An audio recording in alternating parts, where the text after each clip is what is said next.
I will start by also joining the choir of acknowledging and thanking everyone involved. An exhibition involves multiple acts of care. It's pretty much like caregiving, and so much work behind the scenes that may often go unnoticed. So thank you so much, Apex Art, Ash and Ryan, with whom I worked very close and hard in the last almost year. And thank you, Lisa. Thank you, Steve. And thank you, Gwen, for the beautiful public program. Well, welcome everyone to the tour of Fruits of Labor, Reframing Motherhood and Artmaking. This exhibition was born out of a sense of overwhelm and isolation with a question. When I become a mom in the United States, how to create, not in a studio space, in a private space, but in the shared domestic space with its interruptions and preoccupations, and a body and mind battered by lack of sleep and sheer exhaustion. So the works on view here try to reply that initial question I had. And in fact, they show that early parenthood or caregiving may lead to artistic breakthroughs. And all these despite systemic issues and prevailing narratives. And in the particular context of the United States, the total lack of support for families, lack of maternity leave, lack of affordable childcare, and so on. So yeah, the exhibition brings together artists that unpack the vastly personal but universal theme of mothering, not necessarily as a team, but also as a modes of working and being. So the exhibition explores how caregiving appears in their practice, intentionally or non-intentionally. So, well, we are going to start with the first artwork, please, Ryan, if you are able to.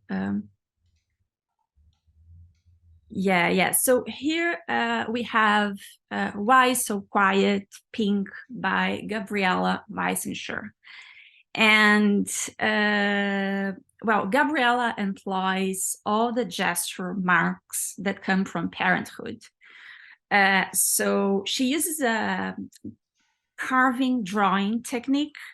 And while the clay is still wet, she then rubs and pinches and smudges the clay to create some texture in her hanging sculptures.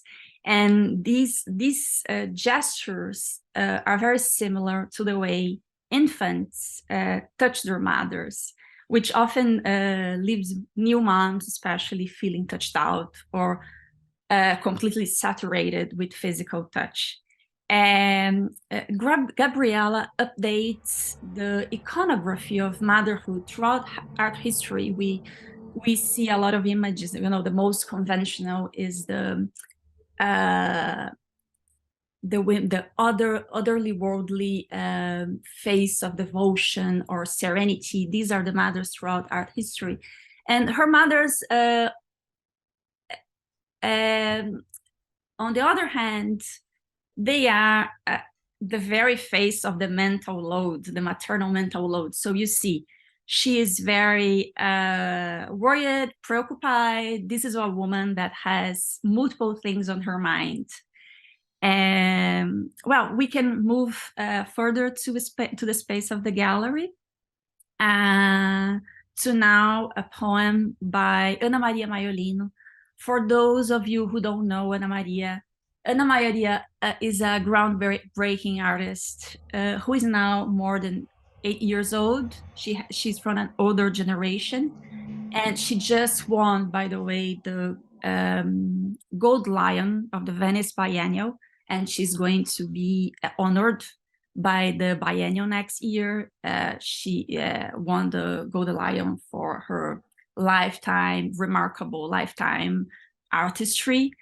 And well, these poems we have a few poems throughout the gallery, and they are showcased here to as narrative threads of the exhibition. So they weave all the other artworks together and the constellation of themes of the exhibition. So interruption, body, self, nature, the artistic practice itself. And the poems well, Ana Maria is a groundbreaking artist who has a career spanning 6 decades now, and a vast range of medium, drawing, painting, video. And but these poems mark a breakthrough on her career. And she was, well, we have a selection from between the 70s and the 90s. And she started writing poems when she was living in New York. She was born in Italy, but lives in Brazil now, and she lived throughout the world. She had a very nomadic life. And she started writing poems when she moved to New York. She had 2 young children. She followed her husband. Her husband was also a Brazilian artist who had been granted a fellowship in New York.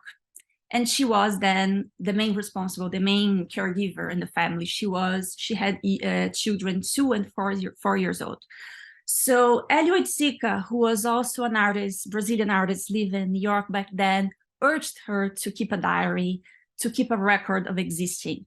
And so she started taking notes whenever time allowed, doing little drawings, doing scribbling and notes, the poems.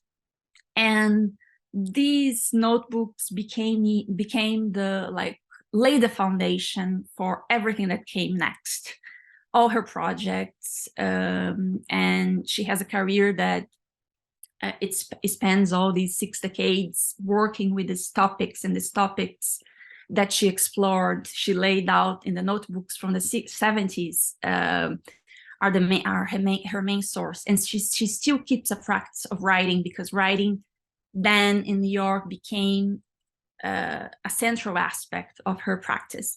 So here we have a poem that is from 95 that introduces one of the main themes of the exhibition, which is interruption. So she says, "My hands work, I weave the threads of hope, pleasure, coexistence, my cry, pain, the call of children. My paradigm is Antigone." So she has this mention to Antigone, which is the Greek play. And Antigone, we can see as a metaphor for a woman who pursue her wishes and her desires. I see all these women in the show are as Antigones. I think that they all have Antigone as paradigms, in a way that they pursue their drive for creativity and drive to produce work. So, the poem continues, "My hands work, wash, clean, cook." Anyway, I'm not going to read the entire poem, but here we have another aspect, a theme that runs through the exhibition, which is the gestural marks that come from this lived experience of caregiving, taking care of a family, of motherhood. And that's same as Gabriela that we just saw. And now we move to Anna Sarandran's paintings, who also work on the same vein. So Anna, this newest body of work was produced by Anna during the pandemic.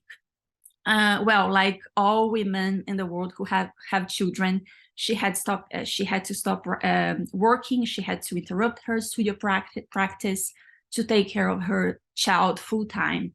Her child was then two and a half, and she's now 5. She's with us today. So it was a time during the pandemic that, as you know, lockdown, total lockdown. We couldn't even go outside, no play dates, museums closed. So they start to explore the beaches around the area that they live. in California and collecting sand, observing the variations of sand. And during the night, Anna would create textural reliefs, exploring the sand and making studies, making small drawings. Eventually, she invited her daughter to draw and paint with her. So she laid out canvases in their backyard, and they started drawing together. And the child had a very, they had very like raw and dynamic exchanges and very, very bodily expressions of painting. They used a range of non-traditional tools like mops, balloons, and hoses to keep the process playful and free, then really to explore the whole bodily sensations of painting.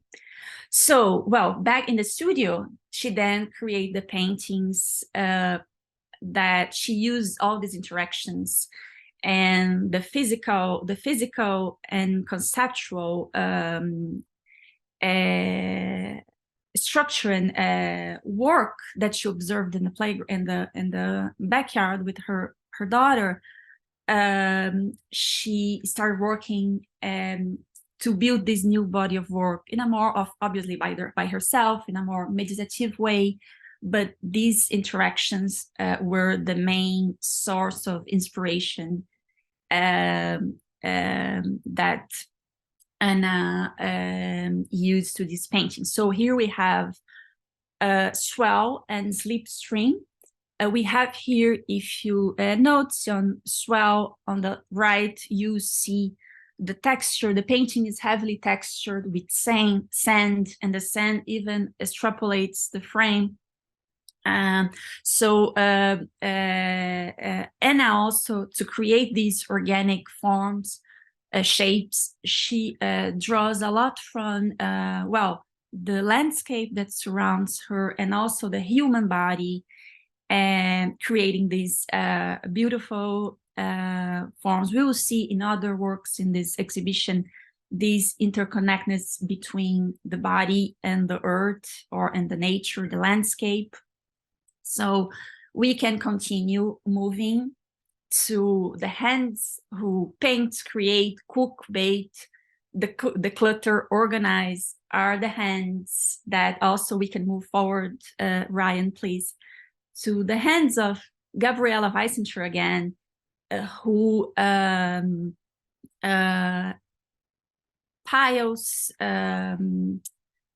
pages of an old archaeological book, tops of piles of these old archaeological book with holes, and she piles them to create a new image, a photograph that is, well, that both recreate or replicate the chaos of the archaeological dig, but create as well a hybrid form. So this is a counterpart of Gabriela's work with ceramics.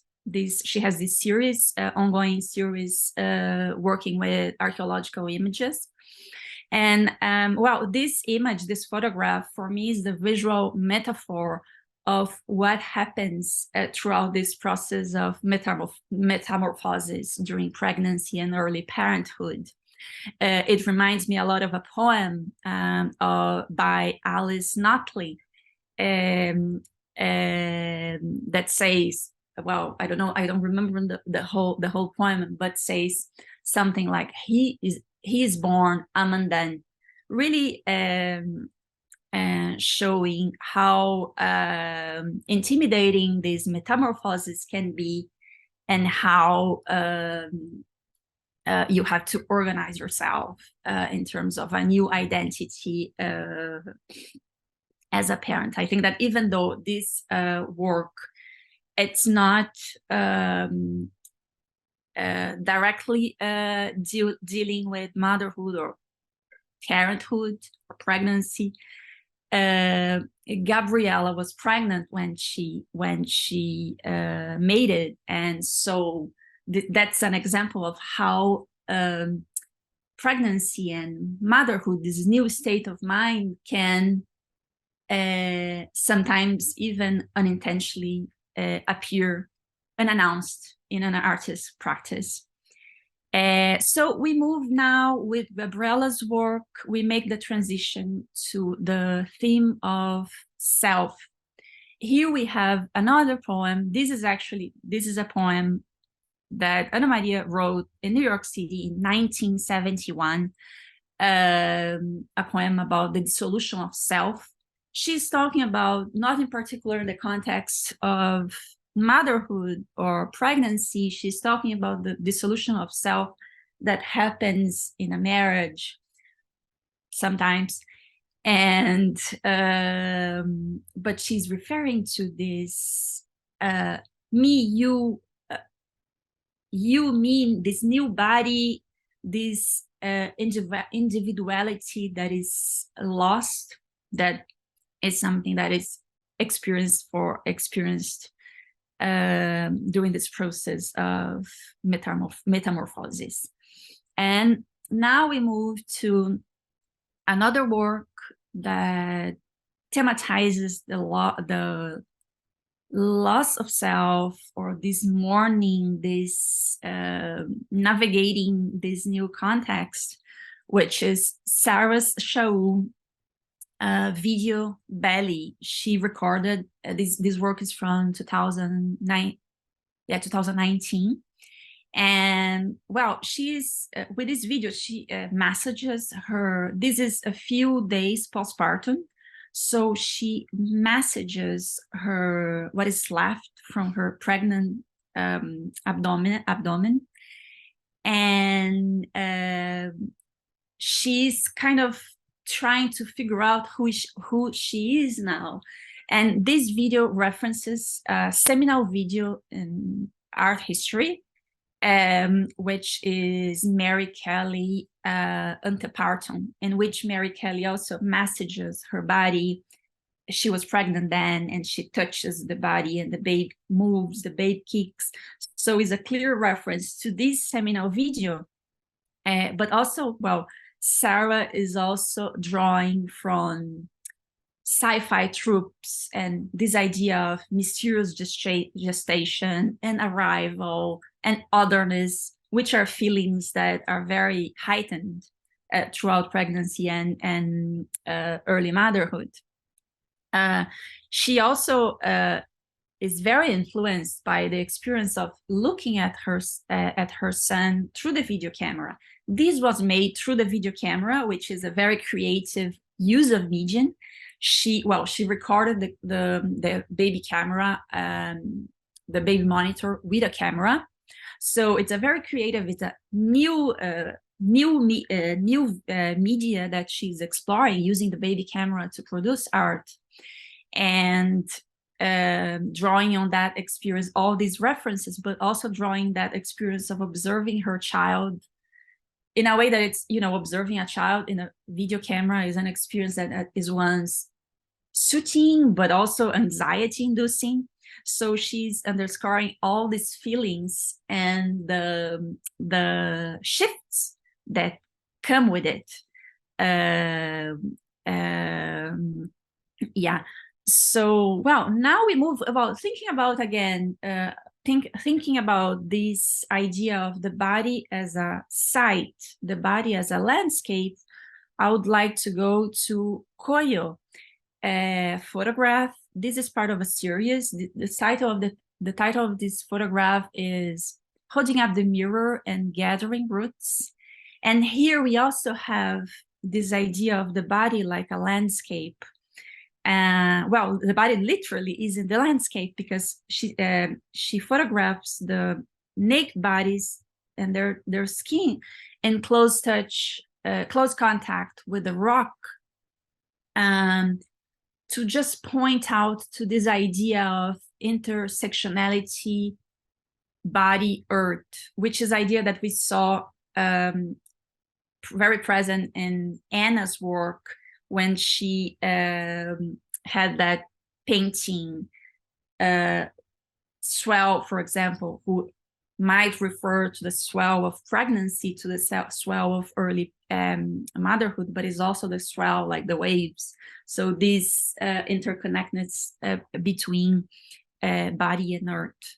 And well, precisely, well, Koyo, I have to say that Koyo was born in New York City, but her parents are from Ecuador, and she, throughout her life, she went back and forth between Ecuador and New York City.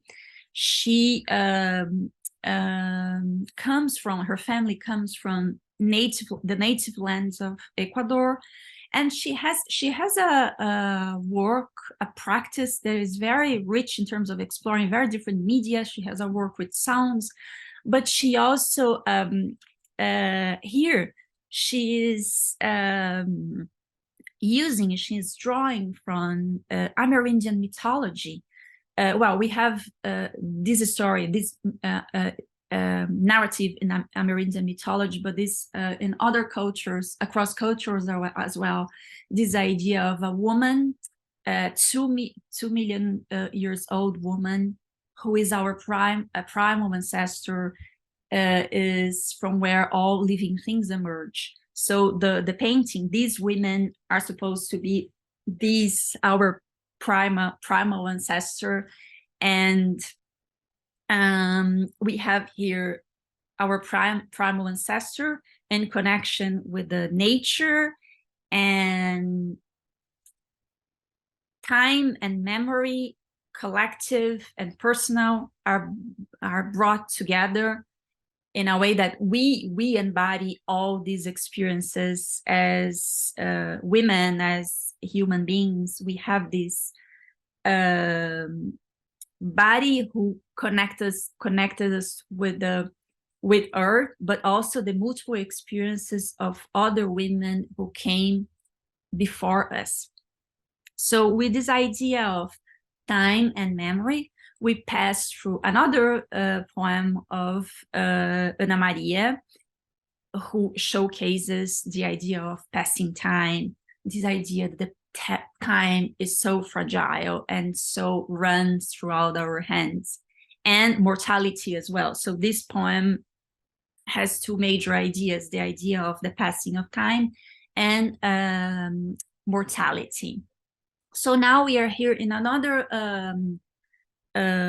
with another thread of this exhibition, with the poem of Ana Maria Mariolino, with the ideas of time, memory, and mortality. And now we go to Ashley January's painting.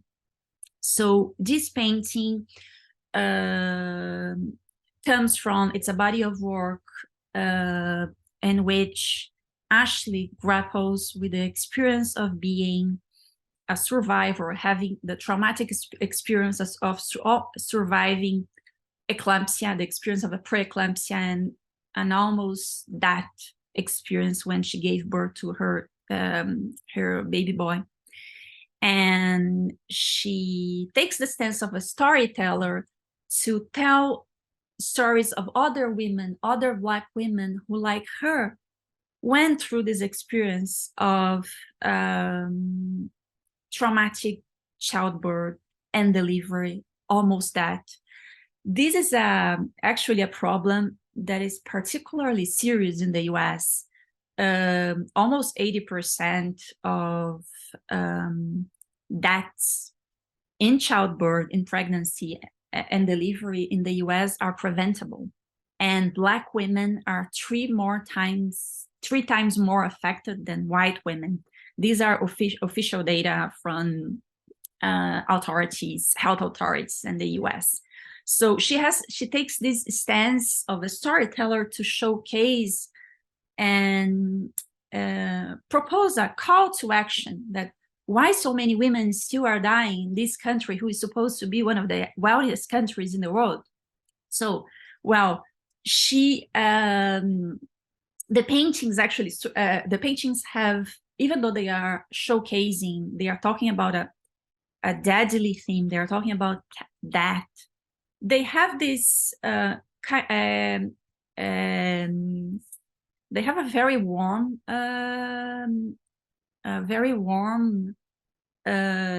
feeling. They have a warmth within them. Because, well, this happens because Ashley spends time with her sitters. Her process is a time consuming one, because she interviews all her sitters. She gets to know them. So naturally, the paintings have this warmth, the warmth that is only possible with the experience of spending time with her sitters.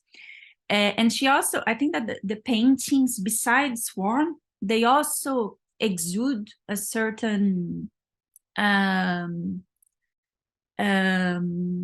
resistance, because they are, I think, for Ashley and for many Black women in America, parenting or Black mothering is almost like an act of defiance. If you consider the history of the United States, it's a political act against intersecting inequalities. And this painting, I wanted to point out to the title, because it's an interesting one. The title is "She Was Given Agency in the Process and Survived." So the painting, the title, somehow all her titles, all of her Ashley titles, they allude to ways out of the patriarchal systems who minimize women's pain and violate their experience. So, well, we can move forward, go to Katja Makinson textiles, also exploring the idea of the passing of time, and among others within the exhibition. So this well, Katja, let me say that Katja has an experience that is a very common one when it comes to women artists who give birth. She's a painter by training, and she switched to the textiles after she gave birth. And the reason she and so many other women, this is a very common move for painters when they become moms, is because, well, it's very difficult to keep a studio practice with painting with young children. Normally, women tend to switch to media that is more accommodating to their routines of staying at home with children. So textiles, video, photography, and, well, in the case of Sarah, also the baby camera.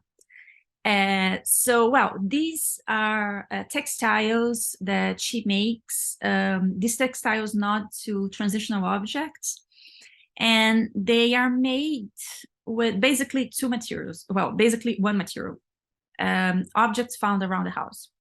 So fabrics, cloths. She then adds embroidery, and then so they assume this organic shape that also alludes to forms of nature, shape, parts of the human body. Again, this interconnectedness between the earth and the body, the female body. And, well, here, for example, this painting, even in real life, it looks like the one from the left looks like ceramics. The inside, oh, just one second, I'm going to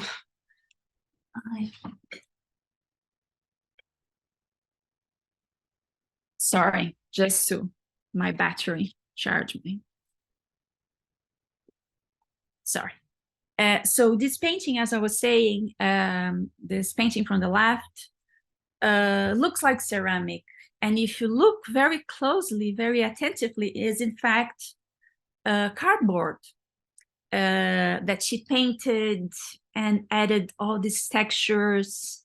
And now you can see more.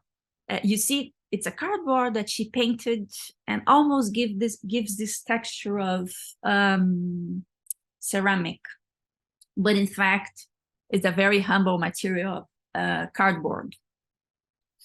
Well, these paintings also, they are very small compared to the other works, and this is something that also happens to women. And if you look at the tradition of embroidery throughout art history, the sculptures are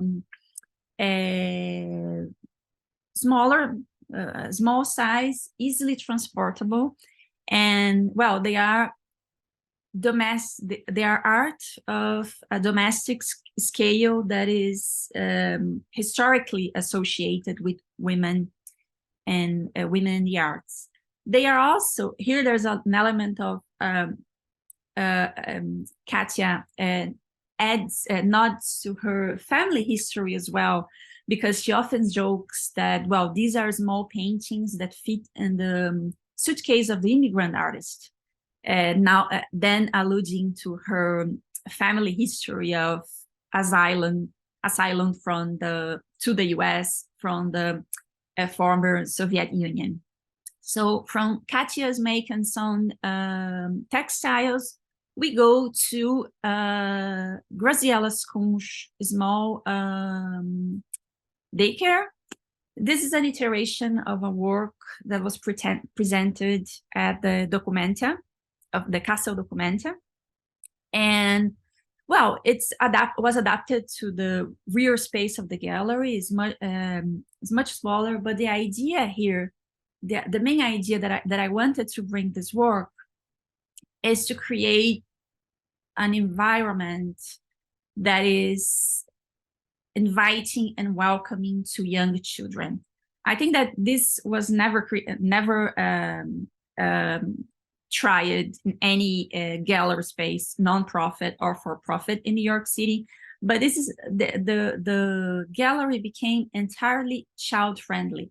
So the idea here, if you have a very little baby, you can go to the gallery and spend not the whole day, but you can spend a considerable amount of time in the gallery and be in contact with artworks in an adult space, which is a gallery, but also having that peace of mind that everything that your child needs is there, and there's a changing table, there are a few toys, there are a resting area with an armchair here, and well, this is a space that Graziella created, inspired by Amy Pickler approach. Amy Pickler was a physician educator in Hungary. And well, the idea here is that this is a living space. We have areas of care, so the changing table, the rest area, but we also have a play area for the children to be in. And what's the idea here? The idea is that the adults take care of the children, and the young baby is also able to take care of themselves through play. And we just, as adults, we just take a step back and just take pleasure in the unfolding development of the children, and just observe the human innate drive for creativity. This is something that is actually this work asks many questions. I think that obviously there is this idea of making visible caregiving and making visible that period of life in which mother and child just emerge from invisibility. So I think the idea here is creating a space in which young parents and a child can feel more visible and live a little bit the loneliness of that period and in women's life. But also when you sit to observe children and see how they are so invested in their play, and they are so interested in investigating and then we see, wow, you realize that really art making, or the drive for creativity, is really something that is art making. Who gets to do art making? Who gets to create art? Is art something, or creativity, something that is reserved only for that genius that art history is still, the narrative of art history still talks about, that genius completely detached from reality, that just waits for moments of illumination and that's it? Or every single human being is entitled to creativity and to create art and to experience this innate drive for create things? I think that when you observe a child play without agendas, without intervening much, you realize that, wow, so creativity is such a powerful human drive. And well, one of the things about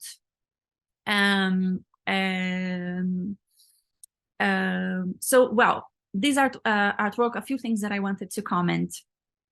I think that she put into sharp focus caregiving.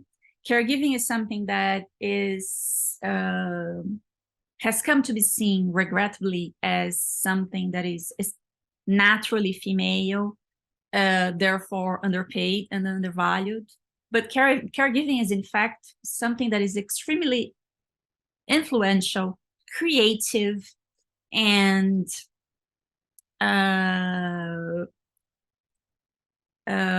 creative, influential, and impactful in people's lives. And well, we had these, I have to mention actually that the whole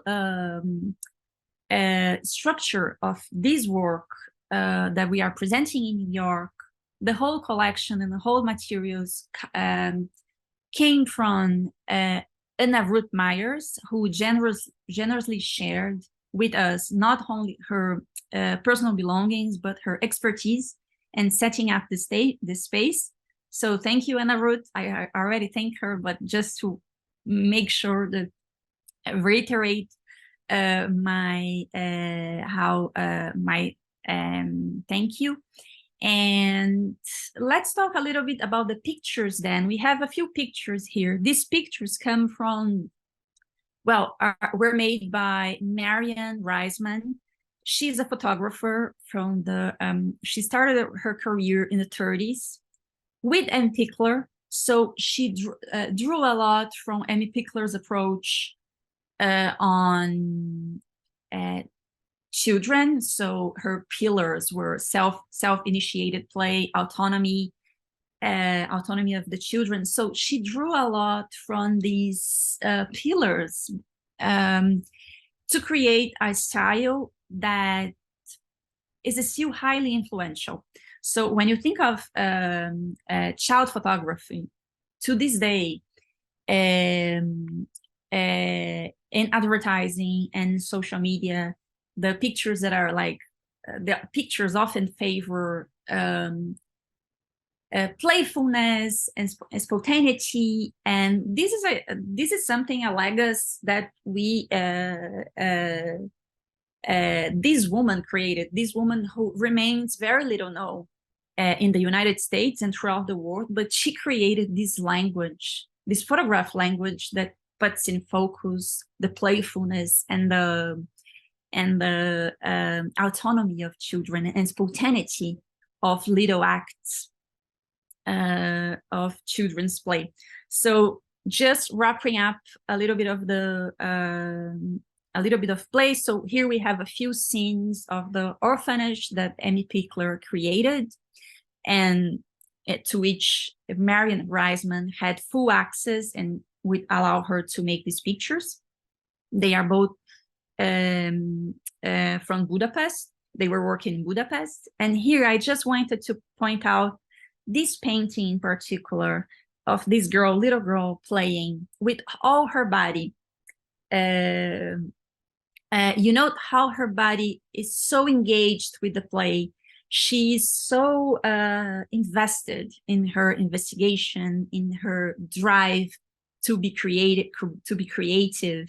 And this engagement with objects is something that also reminds me of Anna's child in her painting Sleep String and Swell, that whole series, how we have a lot to learn from children and their bodily movements, how they engage in their investigations and play with their whole bodies. I think that it's a nice connection between this picture and Anna Sarandran paintings, which was one of the first ones that we talked about.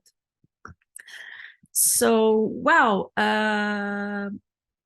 finishing off, I think that this, just to finish, this is a work that also, I think that Graziella, as the author, invites us to really see caregiving as a collective, a society collective project, as opposed to something that is not so relevant as it came to be, regrettably. So, well, now going back to Coyo's work, which has a lot to do with play and spontaneity as well. We have here one of the works by Coyo. This is from a series that is like 10 years, it's a decade almost of work by Coyo. This is called Medicine Woman. And what Coyo does is, well, she took a picture of a painting. She photographed a photograph of mountains in her ancestral lands of Ecuador, and she then gave this photograph to a local artisan, who then was allowed to do whatever he wanted. And so this aspect of randomness and spontaneity and playfulness comes also very strongly in Coyo's work. And so he added a few details. He added a woman here, he added a few animals, he added a llama, he added birds. And as a result, this photograph became so much more than a photograph. It became so saturated with magical realism in an image that, okay, so where things begin and end here, what are the borders of conscious and unconscious? This is something that this photograph elicits from us, to question where things began and where things end. And interestingly, Coyo, well, the two works that she has on view in the exhibition were made when she didn't have a child by her own, but she had that experience, so many years of experience taking care of other children, working as a nanny or taking care of children in her family. So she incorporated elements of caregiving in her practice, and she, even back then, that time, she often says that what she does, and she does now, and she did back then, was having what she calls mental studio time, which is something that all women here in the exhibition do, which is, and of course, every artist who is not entitled, doesn't have the space to work with a proper studio, is working on her mind, working on her thinking through before she actually goes to a space and makes her work. This is something that there is this idea that children are the death of freedom, but well, they are certainly the death of free time, but not the freedom of thought, the freedom to create, as these work shows, as the other works show as well. And just to wrap up with this idea and thinking about how how children, how we observe this innate drive to create from children and from everyone, and from all these women in the exhibition. Like, I just want to wrap up with a poem, another poem by Ana Maria Maiolino, this from 1976, that she was already in Rio de Janeiro now after her New York stint. And it was a moment in Brazil, as you might know, that well, dictatorship and very strong censorship against artists. So it was a very hard time to create art in Brazil. And her new artist going back to Brazil, new mom with just separated from her husband in this stage. And then she wrote this poem that I just want to read for you, if we are able to. 4 sides, my room. In this quadrilateral, perfectly squared, I project, I draw, I sketch, erase, do over 1,001 shapes of wings. She's talking about that very modest space of her room, but still that drive to create and to produce work. I think that's one of the main ideas of the exhibition. And with this, I think we can move on to a discussion. Thank you.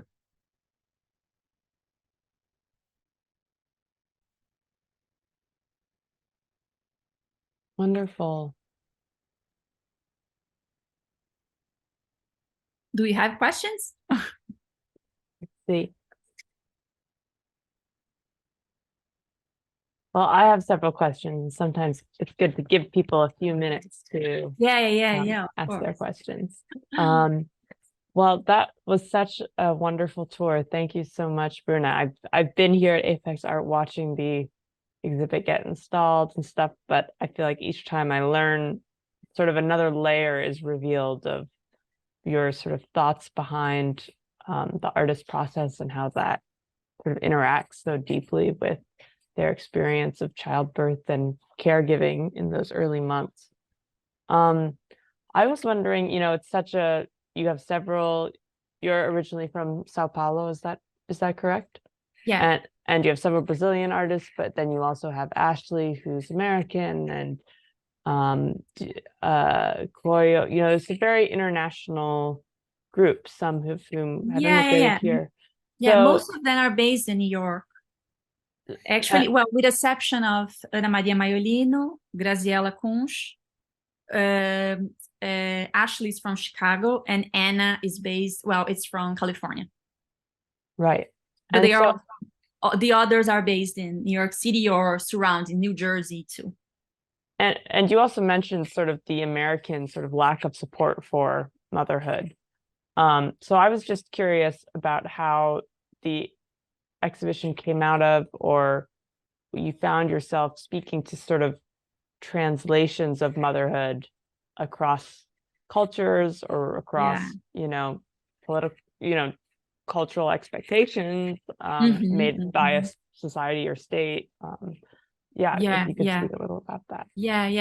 Look, well, this exhibition was born, as I said, out of a sense of overwhelm and isolation. And like as a foreign new mother in the US, many standard practice struck me and still strike me as strange or completely outrageous. I think that so the initial drive to investigate first iconography of childbirth and motherhood came from this desire to articulate this experience that I was having, and moving from periods, from the Venus of Millendorf to the chubby impressionist babies to Louise Bourgeois Maman, I really excavated iconography of motherhood throughout art history.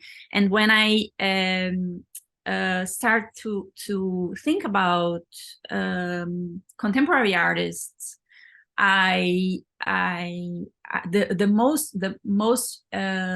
works that I was most drawn to were the ones who were not necessarily talking about, not necessarily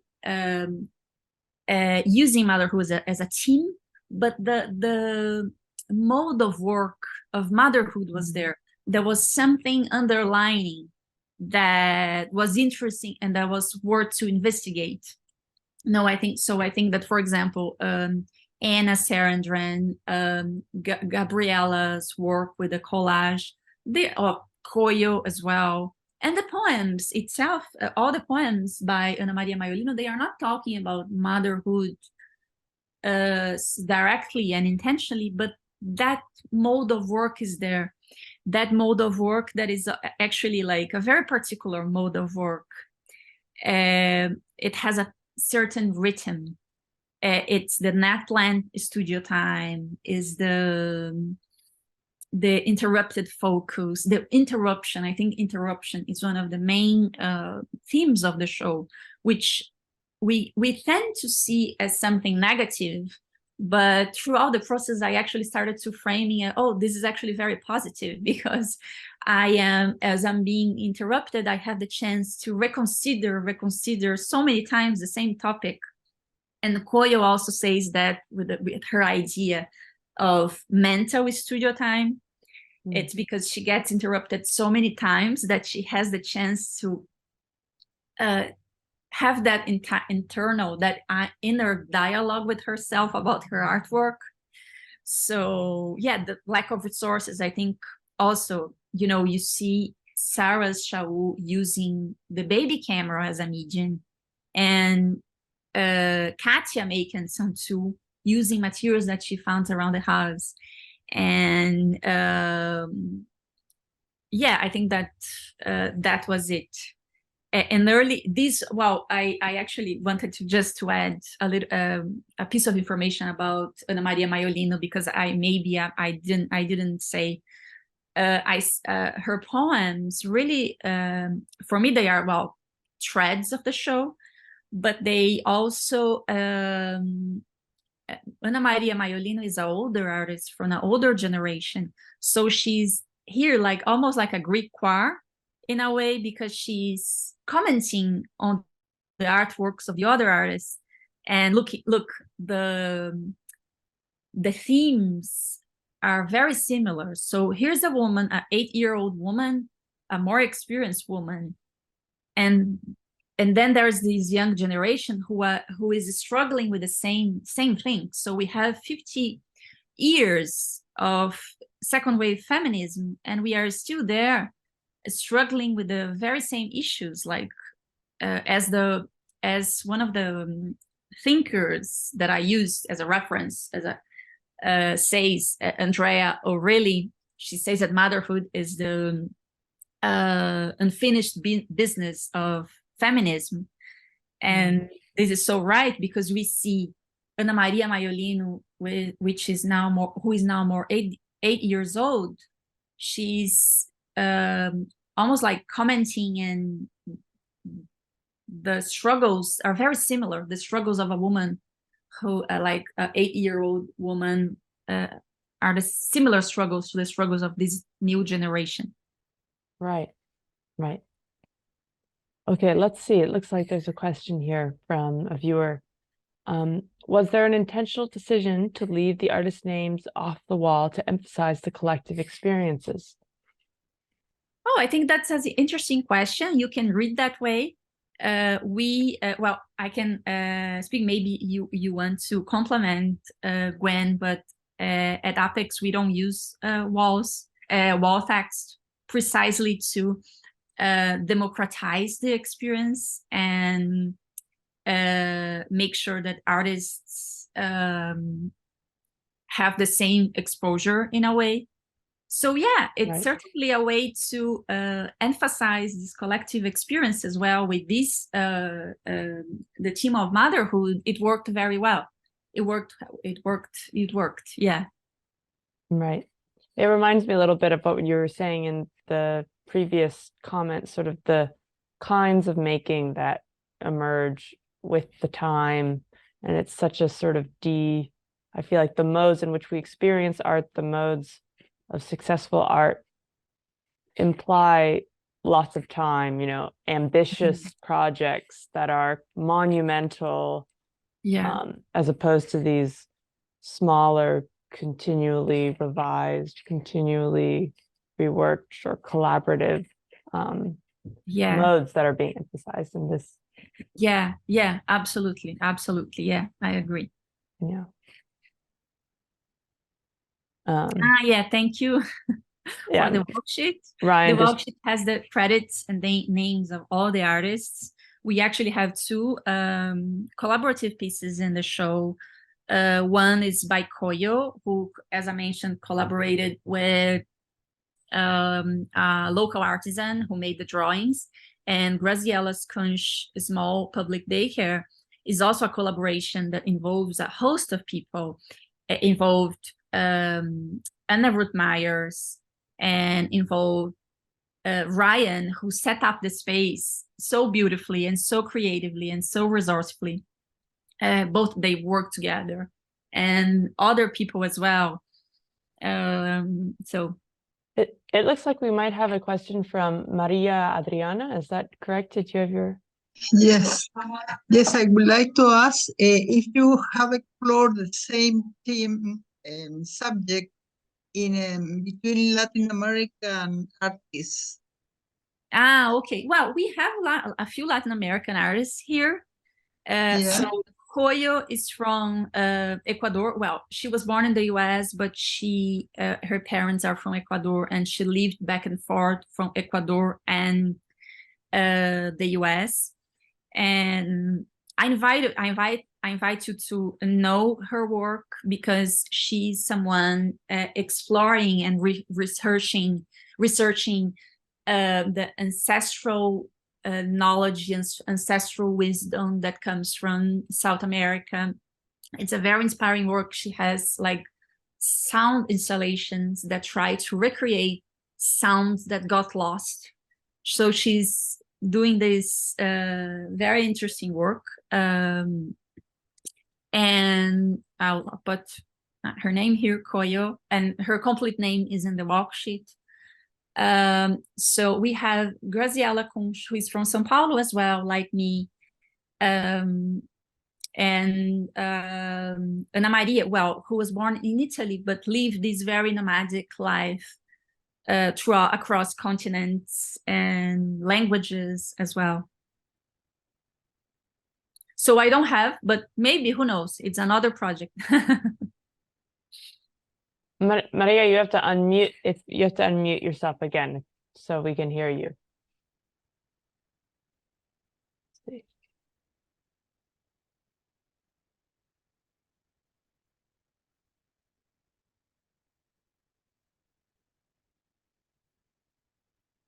Can you unmute yourself?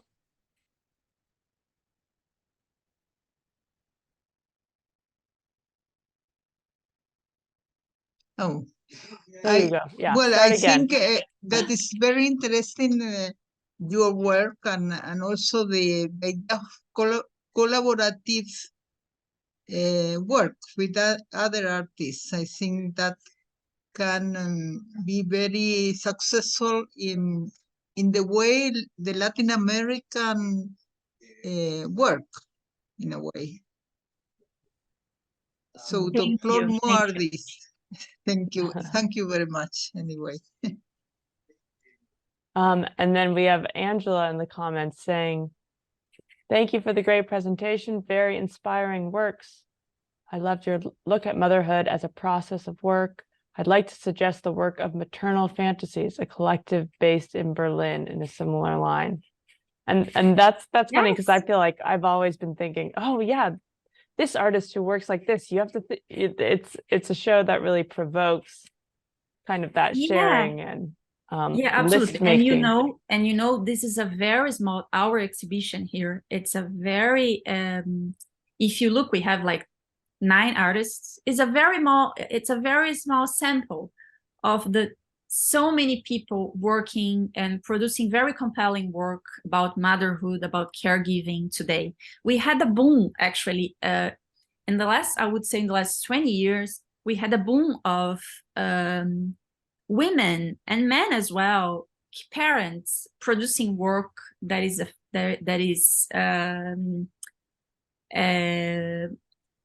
has this very particular angle of producing work of that comes from the trenches of early parenthood. And if you look at the art history as well, you see, okay, so Matisse, so Monet painted their children, but it's a different take. It was a different take.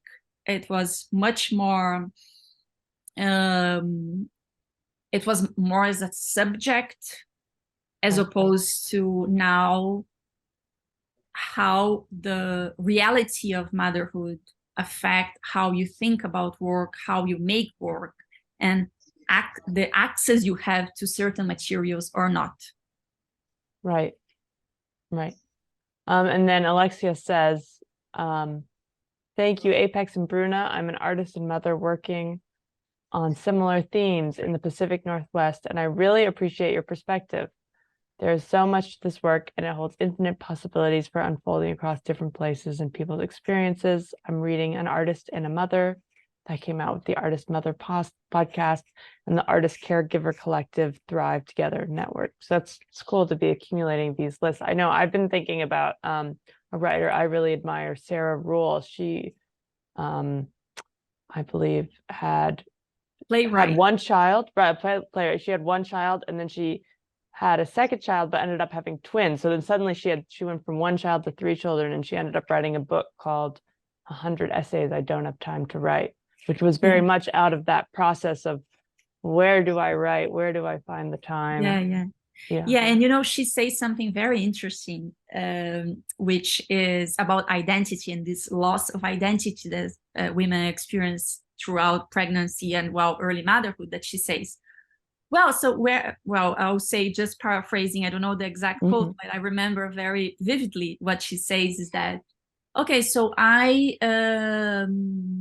where's my former self? All right, then my former self was a fiction anyway, so I don't need it anymore. So also an artist is struggling with the self and this changing perspective and this struggle to find your footing, and not only as a human being, but as creative.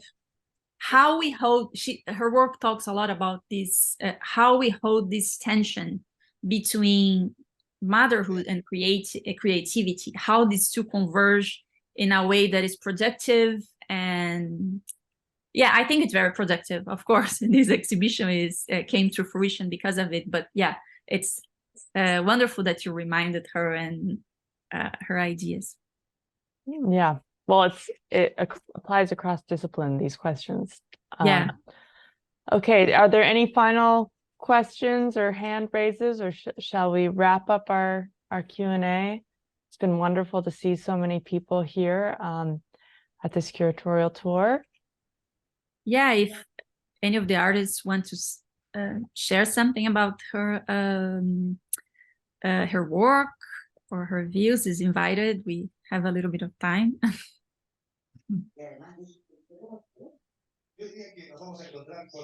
Okay, well, thank you so much, Bruna. Thank you. Really wonderful tour, and we hope to see everyone here on this Zoom again soon at Apex in some form. Thank you. Thank you.